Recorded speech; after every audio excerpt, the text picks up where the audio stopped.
Hello everyone.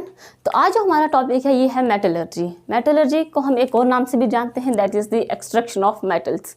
ठीक है, कि मेटल को किस तरह से एक्सट्रैक्ट किया जाता है। अब देखो, हाँ एक बात और कि मेंशन नहीं किया हुआ है ये मेटलर्जी सिलेबस में एज सच, जैसे केमिकल एंड फिजिकल प्रॉपर्टीज़ आपको मेंशन की थी, लेकिन इससे क्वेश्चन पूछे गए हैं एग्जाम्स में, एसएसबी एग्जाम्स में इसमें क्वेश्चन पूछे गए हैं। तो देखते हैं मेटलर्जी क्या होता है। ठीक है, मेटलर्जी क्या होता है? मेटल्स का extraction. Metals can be extracted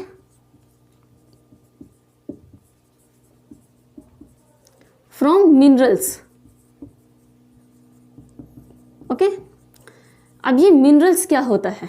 ठीक है, अगर हम इनकी बात करें तो ये वो कंपाउंड्स होते हैं जिनमें मेटल्स तो होते ही होते हैं, लेकिन मेटल्स के साथ कुछ इम्प्योरिटीज भी होती हैं। Compounds which contain metal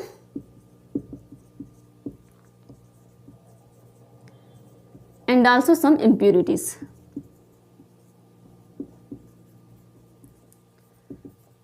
impurities कैसी हो गई? जैसे सैंड हो गया, ठीक है, सैंड हो गई, जैसे स्टोन्स हो गए एक्सेट्रा। ठीक है, इस तरह के impurities जिन कंपाउंड्स में होती हैं मेटल के साथ, वो क्या होते हैं? मिनरल्स। और इन मिनरल से जो मेटल्स एक्सट्रैक्ट किए जाते हैं वो क्या आ जाते हैं? मेटलर्जी। अब ये मेटलर्जी ना 3 तरह की होती है। ठीक है, एक आती है हाइड्रोमेटलर्जी,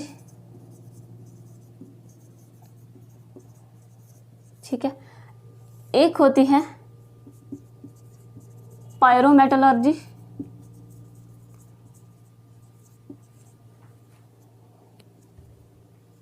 ठीक है, और एक होती है इलेक्ट्रोमेटलर्जी।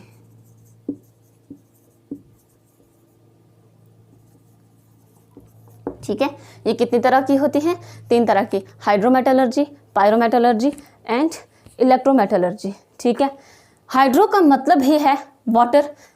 इसमें क्या होता है कि प्रोसेस ऑफ एक्सट्रैक्शन, कि एक्सट्रैक्शन का प्रोसेस तो होता है by dissolving in aqueous solution, by dissolving in aqueous solution. Aqueous solution में डिसॉल्व करके जो एक्सट्रैक्शन होती है उसे हम कहते हैं हाइड्रोमेटलर्जी। ये एक्वस क्या होता है? एक्वस का मतलब होता है पानी। ठीक है, पानी ही होता है ये। अगर पायरोमेट्रोलॉजी की बात करें तो ये वो प्रोसेस है जिसमें हम एक्सट्रैक्शन तो करते ही करते हैं। ठीक है, process of extraction by heating a suitable reducing agents. ठीक है,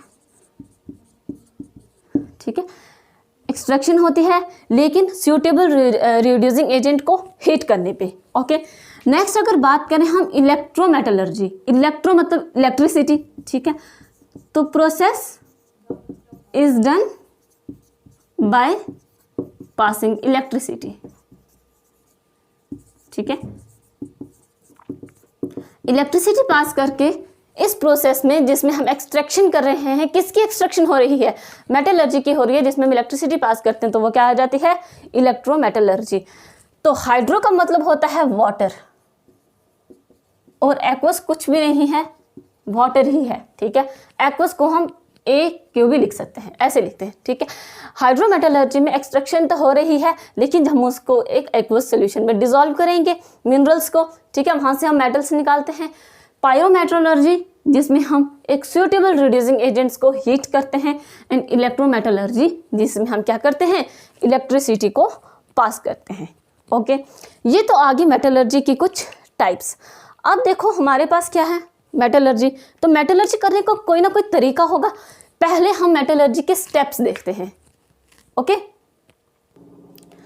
मेटलर्जी कुछ स्टेप्स में होती है। ठीक है, सबसे पहले हम इसके स्टेप्स देखते हैं कौन कौन से होते हैं, उसके बाद उन स्टेप्स को हम 1 बाय 1 देखते हैं। सबसे पहला स्टेप होता है क्रशिंग ऑफ ओर। ठीक है, क्या करते हैं? ओर को क्रश करते हैं, crushing of ores. Second step क्या होता है? Concentration of ore.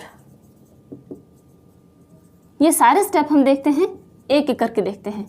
नेक्स्ट हम बात करते हैं conversion of ores into metal oxide. और अगर हम फोर्थ की बात करें तो ये है रिडक्शन ऑफ मेटल ऑक्साइड। और अगर हम फिफ्थ की बात करें तो ये है प्यूरिफिकेशन। ठीक है, क्या करते हैं इसमें हम लास्ट में प्यूरिफाई कर देते हैं। ठीक है, इसे ना रिफाइनिंग भी कहते हैं। ओके, इसे क्या कहते हैं? रिफाइनिंग। तो ये कुछ स्टेप्स हैं जिससे हम क्या करते हैं, मेटलर्जी को एक्सट्रैक्ट करते हैं। अब ये ओर्स क्या होते हैं? ओर्स ये वो मिनरल्स होते हैं जिसमें हम क्या करते हैं, मेटल को प्रॉफिटेबली एक्सट्रैक्ट करते हैं। ओके, सेकंड थिंग जो इसमें रिडक्शन होती है, रिडक्शन क्या हो गया? Removal of oxygen. ओके, एक पॉइंट है, इंपॉर्टेंट है, लिख लो कि सभी के सभी ओर्स जो होते हैं, all ores are not minerals.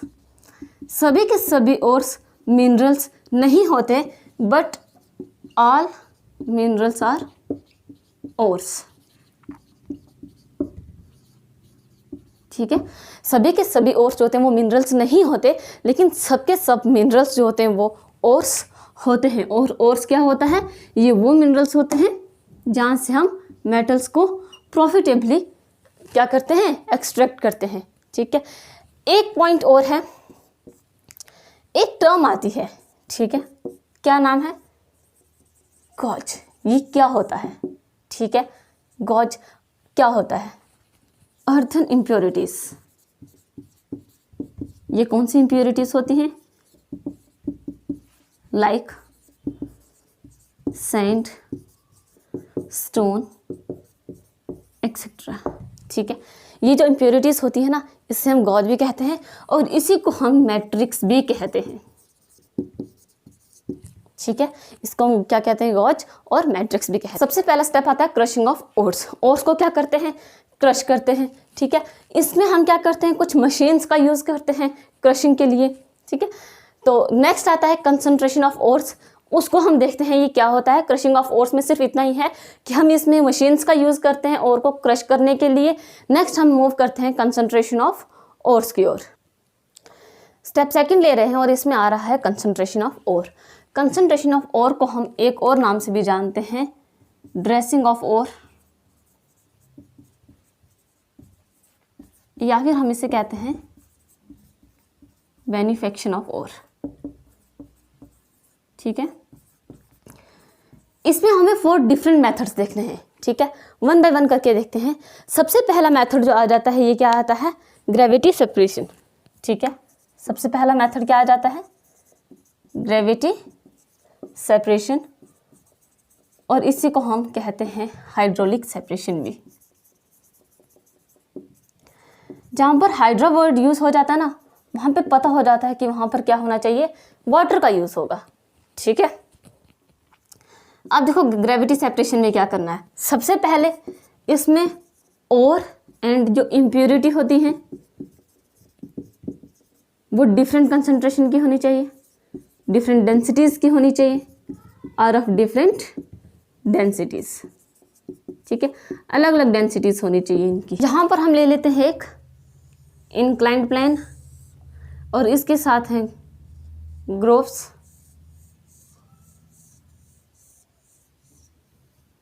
ठीक है, ऐसे ये क्या है, कुछ ग्रोव्स। ठीक है, अब देखो हमारे पास है ओर एंड इम्प्योरिटी, मतलब जो हमने ओर्स को क्रश किया था वो मिक्सचर हमारे पास अवेलेबल है।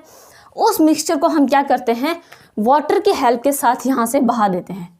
ठीक है, वाटर की हेल्प के साथ हम क्या करते हैं, वाटर के साथ ये सारा का सारा जो मिक्सचर भी है इसमें, ठीक है, हम क्या करते हैं, इसमें मिक्सचर को बहा देते हैं। ठीक है, यहाँ इसके बीच में जो हैवी डेंसिटीज हैं जिनकी, जिनका वेट ज़्यादा है, वो क्या करते हैं, इनके बीच में आ जाते हैं। मान लो ये के आगे ओर्स और जो थे ये इनके बीच में आ गए, इनके बीच में अटक गए, और जो इम्प्योरिटीज़ थी, ठीक है, जो इम्प्योरिटीज़ थी ये इस पानी के साथ क्या क्या हुआ, बह गई, ठीक है, मिक्सचर आ रहा था साथ में, इम्प्योरिटीज साथ चली गई, ठीक है, पानी के साथ, और जो थे वो क्या हो गए, इन ग्रुप्स के बीच में अटक गए। इस तरह से क्या होते हैं, इम्प्योरिटीज़ और जो होते हैं ये इसमें अलग अलग हो जाते हैं। एक मेथड तो ये आ गया। नेक्स्ट आता है हमारा क्या, मैग्नेटिक सेपरेशन। ओके, इसमें क्या होगा, और या इम्प्योरिटी में से कोई एक चीज़ मैग्नेटिक होनी चाहिए, ठीक है। हमारे पास जो और इम्प्योरिटी का मिक्सचर है, इसको हम क्या करते हैं, यहाँ से डालते हैं, और इस यहाँ पर हमारे पास एक बेल्ट है, और इन बेल्ट के साथ बड़े बड़े व्हील्स लगे होते हैं, ठीक है, क्या होते हैं, बड़े बड़े व्हील्स लगे होते हैं। ये जो हमने सारा यहाँ डाला, ये जो व्हील्स हैं ये मैग्नेटिक व्हील हैं, ठीक है, ये क्या है, मैग्नेटिक व्हील है। और यहाँ पर हम जो डाल रहे हैं ये और प्लस इम्प्योरिटी है। इसमें जो और है ना वो हम मान लेते हैं कौन सा है, आयरन, Fe, ठीक है, क्योंकि जो आयरन और होता है ये मैग्नेटिक होता है, ठीक है। अब देखो, और नीचे हम क्या कर देते हैं, एक प्लेट रख देते हैं, और ये प्लेट किसके लिए है, फॉर कलेक्टर के लिए। जो भी हम कलेक्ट करेंगे वो इसी प्लेट पे कलेक्ट करेंगे। और जो ये है, ये क्या है, हमारे पास एक बेल्ट है, ठीक है। ये व्हील जो है ना ये इस तरह से मूव करते जाएंगे, ठीक है, इस तरह से मूव करते रहेंगे। जैसे जैसे मूव करेंगे वैसे वैसे ये बेल्ट आगे आगे की तरफ आएगी, ये यहाँ से इधर, फिर ये यहाँ, फिर अगेन ऐसे, फिर अगेन ऐसे, ठीक है, कुछ ऐसे आएगी। जो हमने ऊपर से इम्प्योरिटी प्लस और हमने डाला वो इस बेल्ट के ऊपर आके लगा, ऐसे जैसे ये मूव करेगा तो ये सारा का सारा भी तो मूव करेगा, ठीक है। यहाँ पर क्या होगा कि जो और होगा वो इसके साथ चिपक जाएगा, क्योंकि ये मैग्नेट के साथ चिपक जाएगा। जैसे ही ये व्हील आगे की ओर मूव करेगा तो ये और क्या करेगा, यहाँ से नीचे फॉल करेगा, ठीक है। ये जो और है ये क्या करेगा, यहाँ से नीचे गिरेगा, और जो इम्प्योरिटीज़ हैं ये यहाँ आकर गिरेंगी, क्योंकि ये जो व्हील्स होते हैं ना ये बहुत बड़े बड़े होते हैं, ठीक है। यहाँ से यहाँ जाने के लिए काफ़ी डिस्टेंस कवर हो जाता है इनका, इसलिए इम्प्योरिटीज़ जो हैं वो बहुत दूर गिरती हैं, और जो ओर्स होते हैं वो इस तरह से यहाँ पर नीचे गिरते हैं, ठीक है। यहाँ पर आकर और जो होते हैं वो क्या होने लग जाते हैं, अलग होने लग जाते हैं। जो ये इम्प्योरिटीज़ होती है ना ये और होते हैं मैग्नेटिक और होते हैं जो हम सेपरेट कर लेते हैं, और ये जो इम्प्योरिटीज़ होती हैं ये नॉन मैग्नेटिक होती हैं, ओके, ये क्या होती हैं, नॉन मैग्नेटिक होती हैं, ठीक है। इस तरह से क्या करते हैं हम और इम्प्योरिटीज़ को सेपरेट कर लेते हैं, ठीक है। तो ये दो प्रोसेस हैं, एक आ जाता है ग्रेविटी सेपरेशन जिसमें हम वाटर का यूज़ करते हैं, नेक्स्ट आता है मैग्नेटिक सेपरेशन जिसमें हम मैग्नेट्स का यूज़ करके क्या करते हैं, और एंड इम्प्योरिटीज़ को अलग अलग कर लेते हैं, ठीक है। मूव करते हैं हम अपने थर्ड स्टेप की ओर। जो थर्ड आ जाता है हमारा इसमें वो आता है फ्रोथ फ्लोटेशन। नेक्स्ट कौन सा आ जाता है हमारे पास, फ्रोथ फ्लोटेशन। फ्रोथ क्या होता है, झाग, ठीक है। लस्सी बनते देखा है कभी, ठीक है, जिस तरह से लस्सी बनाते हैं ना उसमें जो झाग ऊपर आ जाती है उसी तरह से और इम्प्योरिटीज़ इसमें क्या होती हैं, अलग अलग हो जाती हैं इसमें, और या फिर इम्प्योरिटी में, ठीक है। और या इम्प्योरिटी में बात करें, वन में भी हाइड्रोफिलिक, एक इसमें हाइड्रोफिलिक होना चाहिए, एंड वन में भी हाइड्रोफोबिक। क्या होता है, हाइड्रोफिलिक और हाइड्रोफोबिक, ठीक है। फिलिक का मतलब होता है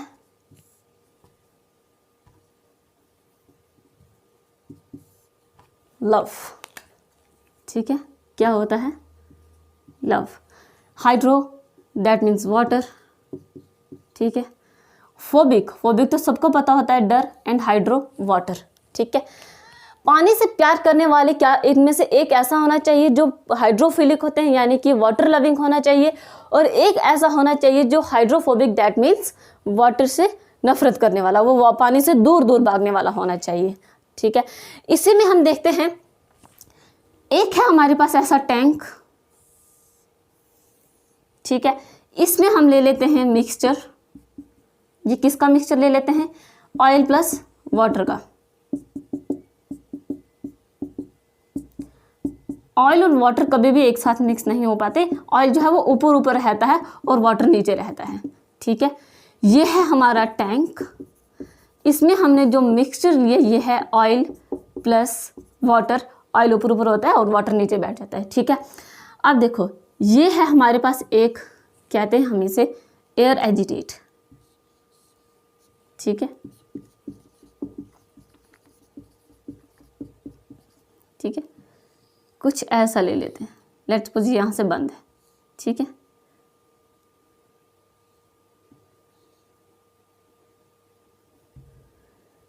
ओके, ये कुछ ऐसा है। ठीक है,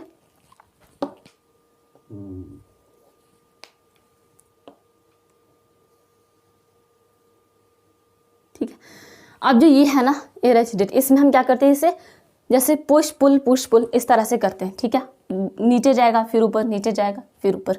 ठीक है, तो जो ऊपर ऊपर आ जाएंगे ना, जो ये होते हैं, ये झाग की फॉर्म में जो ऊपर पानी के साथ तेल के साथ आ जाते हैं, ऑयल के साथ, ये बना देते हैं फ्रॉथ। ठीक है, और जो इम्प्योरिटीज़ होती हैं ये नीचे बैठ जाती हैं पानी के साथ। ठीक है, ये क्या होती हैं? पानी के साथ नीचे बैठ जाती हैं, और जो ऊपर चले जाते हैं वो कौन से होते हैं? फ्रॉथ होते हैं, यानी कि जो मेटल्स होते हैं ऊपर चले जाते हैं। जनरली जो फ्रॉथ बनाते हैं वो होते हैं सल्फाइड्स। सल्फाइड्स ऐसे होते हैं जो जनरली ऐसा काम करते हैं। ठीक है, झाग के फॉर्म में जो ऊपर चला जाता है वो हो जाता है सल्फाइड्स, और जो नीचे रह जाते हैं वो क्या होते हैं? इम्प्योरिटीज़ होते हैं। ओके, जो पार्टिकल्स होते हैं इम्प्योरिटी के, ये क्या करते हैं? वाटर के साथ रह जाते हैं, और ये किस वजह से होते हैं? ड्यू टू ग्रेविटी की वजह से। ठीक है, ये किस वजह से होते हैं? ग्रेविटी की वजह से क्या होते हैं कि ये नीचे ही रह जाते हैं। ओके, इसके बाद एक हमारा और मेथड रह गया कंसंट्रेशन ऑफ ओर में, वो है कौन सा? लीचिंग। लीचिंग हम ज़्यादातर किसके लिए यूज़ करते हैं? केमिकल मेथड्स भी कह सकते हैं हम इसे। ठीक है, जनरली लीचिंग जो होता है ना, ये हम यूज़ करते हैं एल्यूमिनियम के एक्सट्रैक्शन के लिए। इसमें हम क्या करते हैं? सॉल्वेंट का यूज़ करते हैं, यूज्ड सॉल्वेंट। ठीक है, इसमें हम क्या करते हैं? सॉल्वेंट का यूज़ करते हैं, और हम इसमें जनरली अगर हम इसमें बात करें तो हम कहते हैं इसमें से हम एल्यूमिनियम ही एक्सट्रैक्ट करते हैं। ठीक है, सॉल्वेंट में क्या होता है कि जो और होते हैं ना, ये सॉल्युबल हो जाते हैं, यानी कि पूरी तरह से डिसॉल्व हो जाते हैं, और जो इम्प्योरिटीज़ होती हैं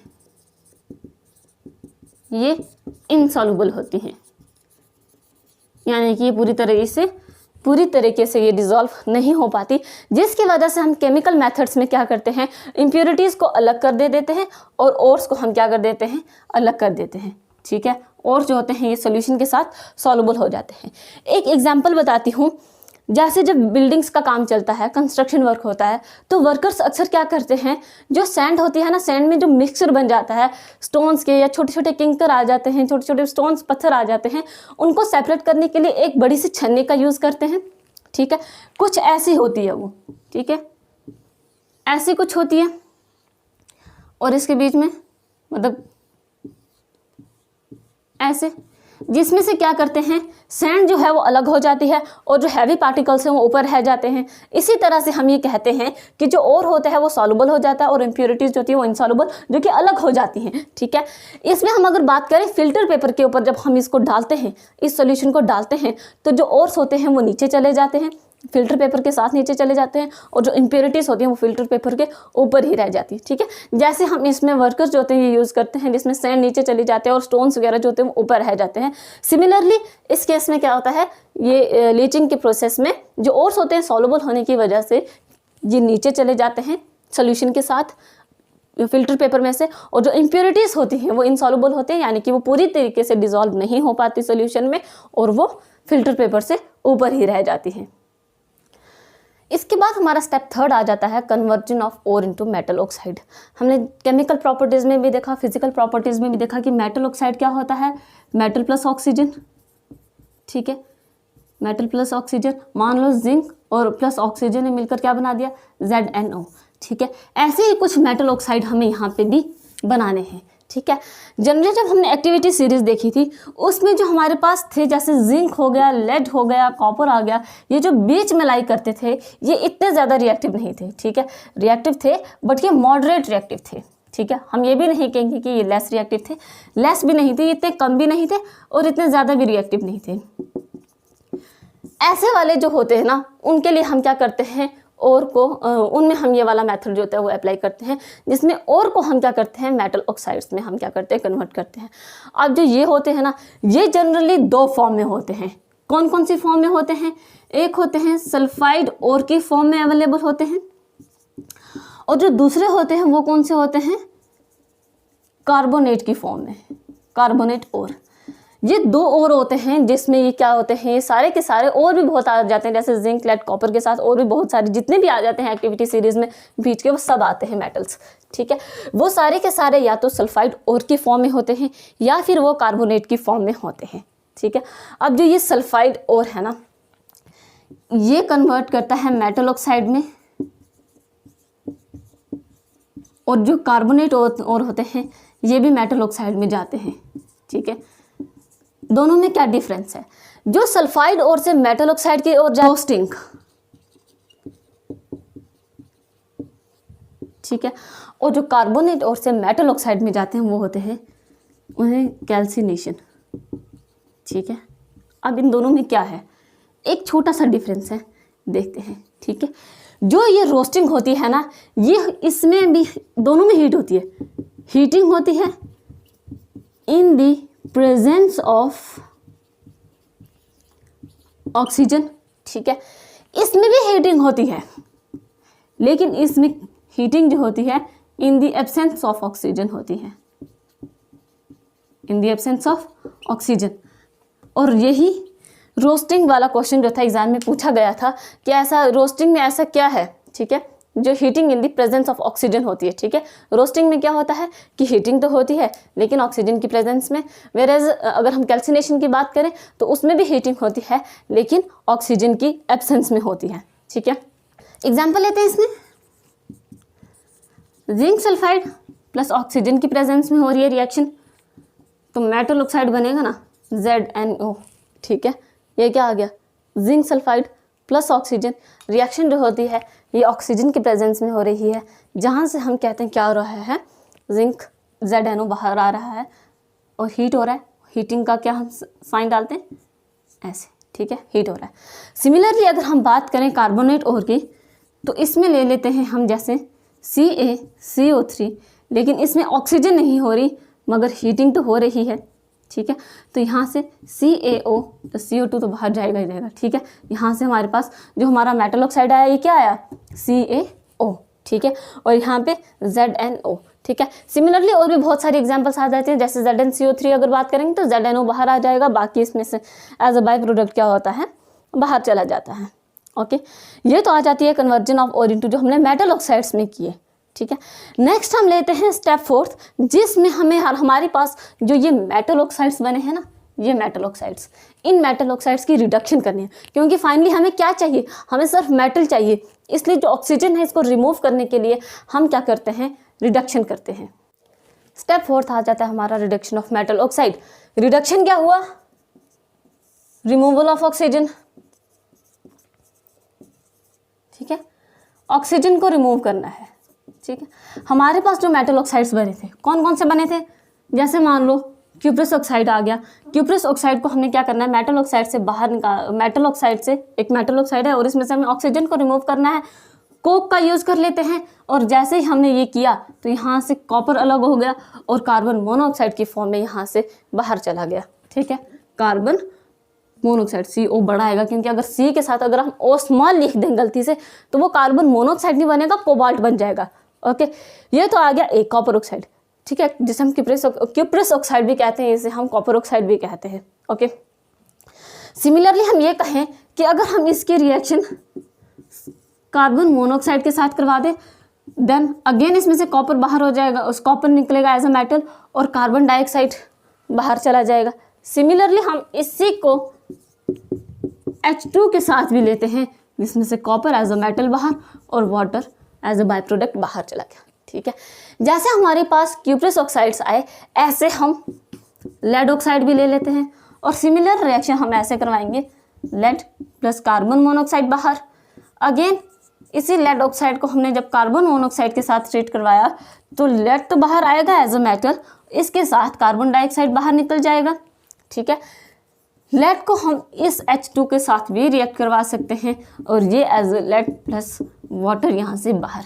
ठीक है, जैसे हमने क्यूप्रस ऑक्साइड और लेड ऑक्साइड को हमने ट्रीट करवाया, सिमिलरली हम इसमें आयरन ऑक्साइड को भी क्या करते हैं, FeO। ठीक है, हम इन्हें भी क्या करते हैं, बाहर निकालते हैं, और जब इन्हें निकालेंगे तो ये आयरन बाहर हो जाएगा और बाकी एज अ बाय प्रोडक्ट बाहर आ जाएगा। ठीक है, अब ना कुछ पॉइंट्स हैं, ध्यान से देखते हैं उन्हें क्या है। ठीक है, ये तो हमने देख लिया कि किस तरह से हम मेटल को अलग कर रहे हैं और ऑक्सीजन को अलग कर रहे हैं। ठीक है, 2-3 पॉइंट्स हैं, नोट करते हैं। कॉपर, आयरन और जो लेड होते हैं ना, पीबी क्या होते हैं, लेड। एक होता है पीबी जो लेड के लिए स्टैंड करता है और एक होता है एसएन जो टिन के लिए स्टैंड करता है। ठीक है, छोटे छोटे थोड़ा कंफ्यूजिंग भी हो जाते हैं, इसमें अक्सर बच्चे कंफ्यूज हो जाते हैं, तो ध्यान रखिएगा। ये जो है ना, ये रिड्यूस्ड होते हैं किसके साथ, with Coke, carbon monoxide and H2 के साथ। ठीक है, ये इनके साथ क्या होते हैं, इजीली रिड्यूस्ड हो जाते हैं। वेयरएज अगर हम बात करें जिंक ऑक्साइड की, तो जिंक ऑक्साइड को सिर्फ और सिर्फ रिड्यूस तो होता है, ये रिड्यूस्ड ओनली विथ कोक। ठीक है, जिसे एज सी लिखा होता है। ठीक है, ये सिर्फ और सिर्फ क्या होते हैं, कोक के साथ रिड्यूस्ड हो जाते हैं जिंक ऑक्साइड में, बाकी और इनमें से कोई भी नहीं आता। ठीक है, सिमिलरली हम ये कहते हैं जो होते हैं ना सिल्वर ऑक्साइड या फिर मरकरी ऑक्साइड्स जो होते हैं, ये बहुत कम स्टेबल होते हैं। ठीक है, हमने रिएक्टिविटी सीरीज में एक्टिविटी सीरीज भी जिसे हम कहते हैं, लास्ट लेक्चर में केमिकल प्रॉपर्टीज़ में हमने देखा था कि ये बहुत ज़्यादा स्टेबल होते हैं, बहुत नीचे लाई करते हैं। ठीक है, मरकरी और सिल्वर जो थे बिल्कुल नीचे लाई करते थे, वहाँ पर हमने देखा था कि बहुत ज़्यादा कम रिएक्टिव होते हैं। इन्हें सिर्फ हीट की ज़रूरत पड़ती है, इन्हें ज़्यादा कुछ भी नहीं, और सिर्फ हीट करने पर ही क्या होती है, इनकी ऑक्सीजन बाहर हो जाती है। यहाँ से मरकरी बाहर और यहाँ से ऑक्सीजन बाहर। जब इस 2 को और इस 2 को काटोगे तो सिर्फ ऑक्सीजन रह जाएगा। ठीक है, इस तरह से हम सिल्वर ऑक्साइड और मरकरी ऑक्साइड को क्या करते हैं, सेपरेट कर लेते हैं। ये तो आगे एक बात और।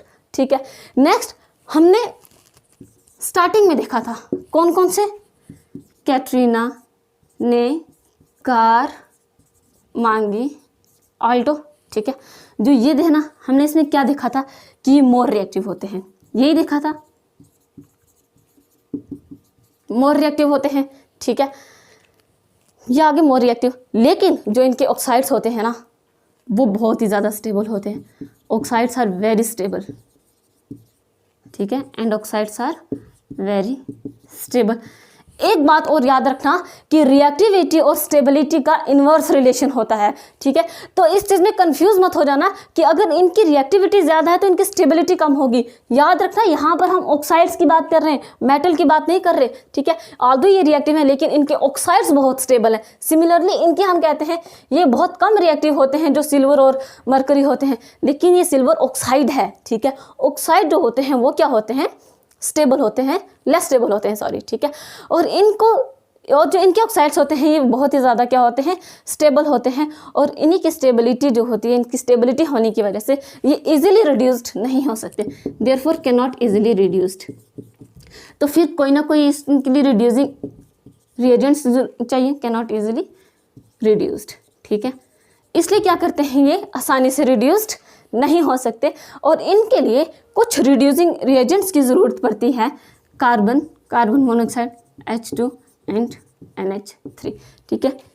इनके साथ ये क्या कर जाते हैं, रिड्यूस करते हैं बाय इलेक्ट्रोलिसिस, ठीक है।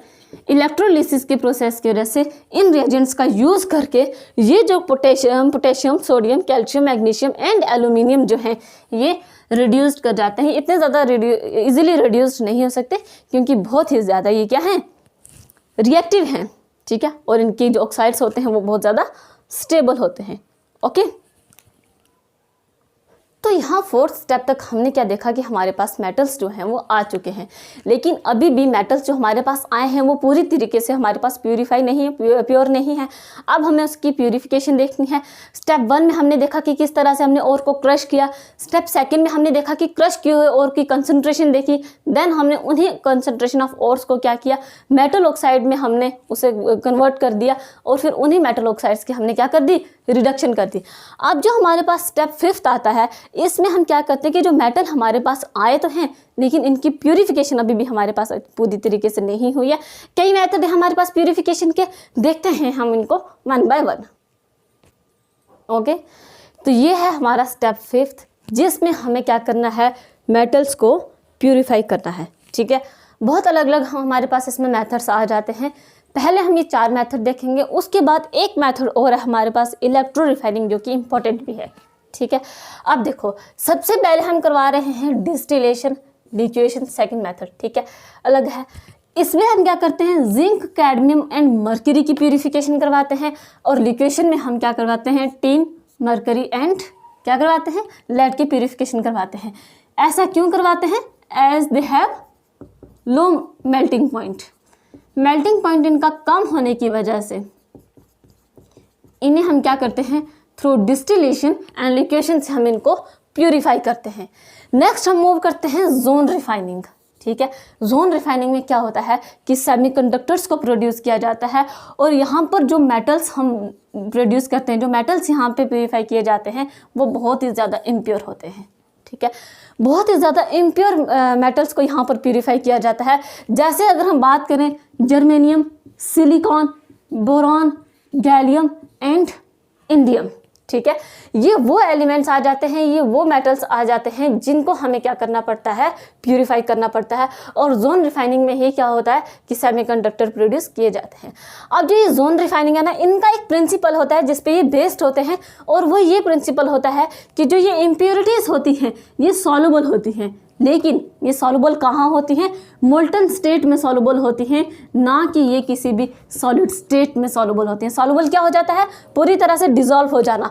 मेटल के मोल्टन स्टेट में ये पूरी तरह से डिसॉल्व हो जाती हैं, लेकिन सॉलिड स्टेट में ये कभी भी डिसॉल्व नहीं हो पाएंगी, ओके।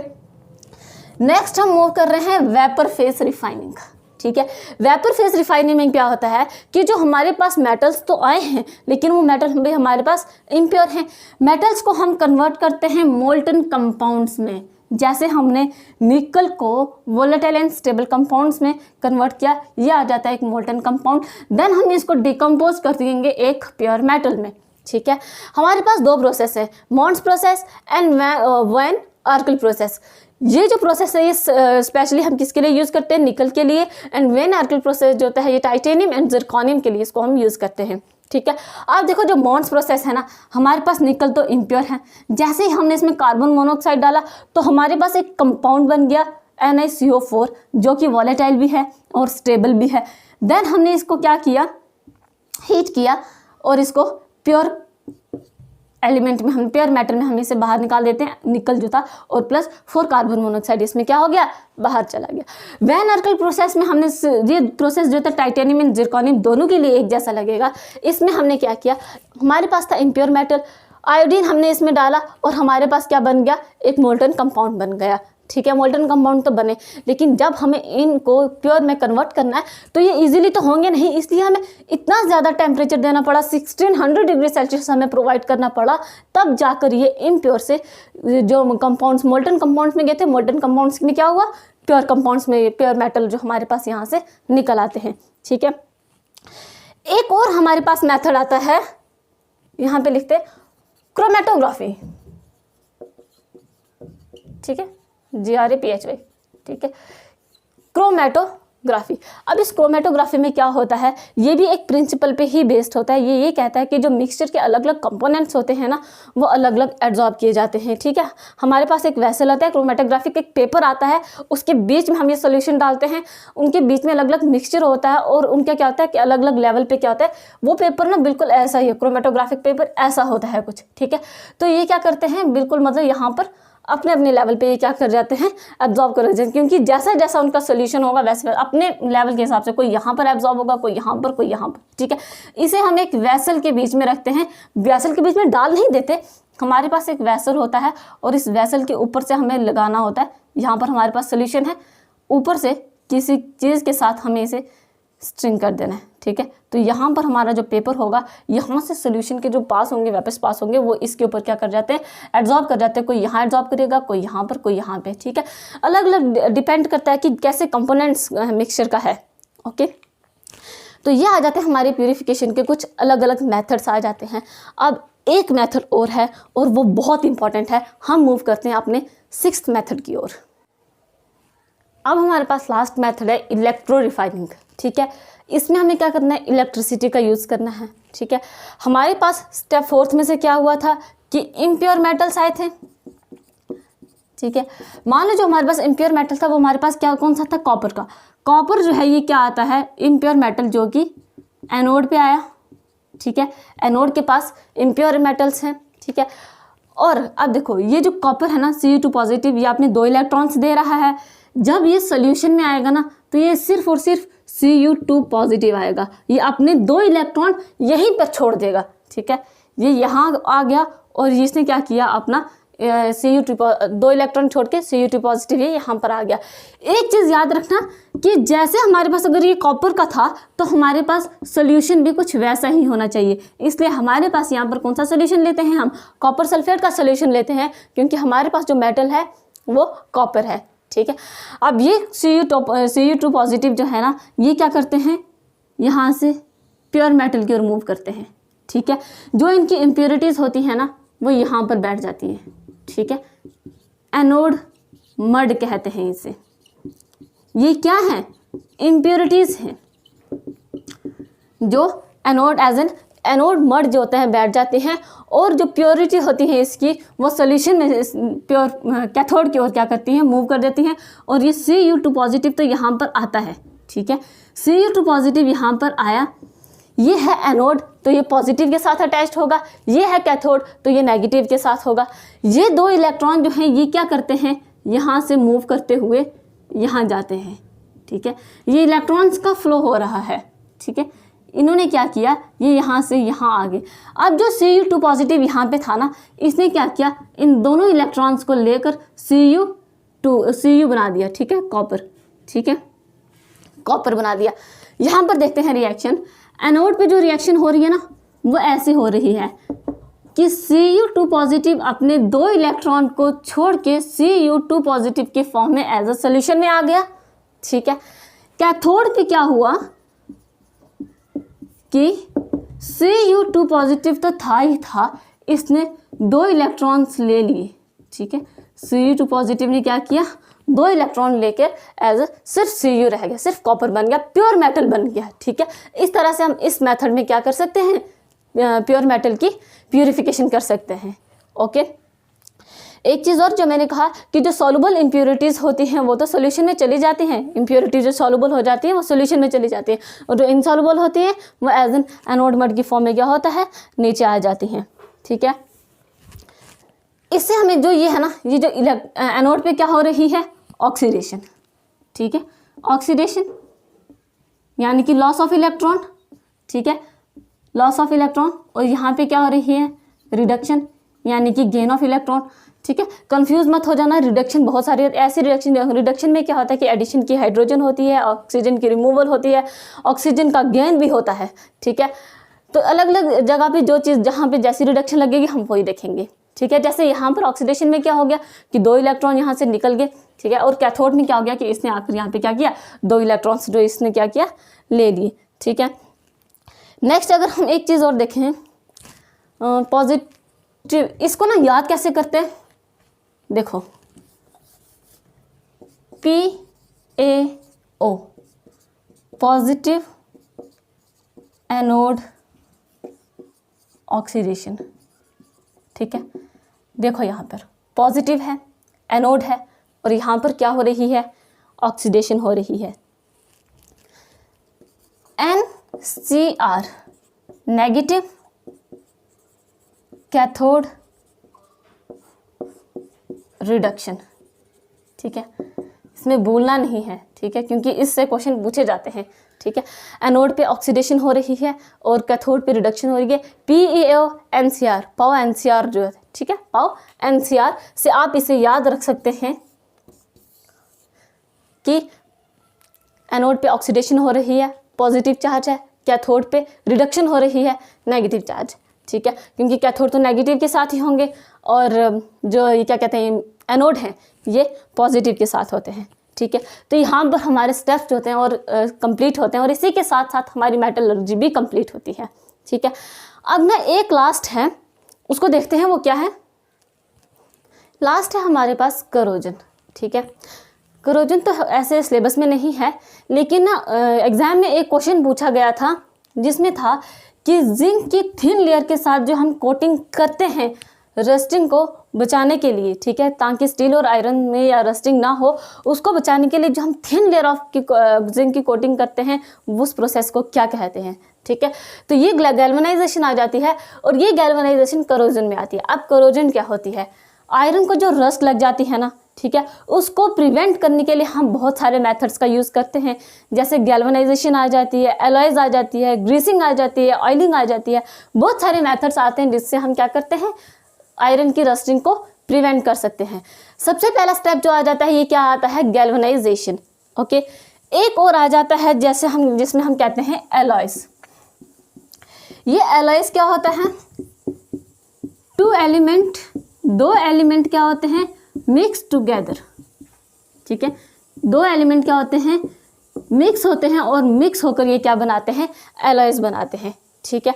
अब ना क्वेश्चन आपको पूछा जाता है कि ब्रास कौन सा एलॉय है, ब्रॉन्ज कौन सा एलॉय है, उन दोनों को हम देखते हैं। अगर हम बात करें ब्रॉन्ज की, ब्रॉन्ज एलॉय का देखें तो ये आते हैं कॉपर प्लस टिन, ठीक है, Sn, ठीक है, यह आ जाता है ब्रॉन्ज। सिमिलरली ब्रास एलॉय जो होता है, इनमें जो दो एलिमेंट्स आ जाते हैं कॉपर प्लस लेड, ठीक है।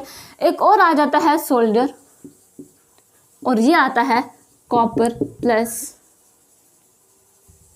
टिन प्लस लेड, ठीक है।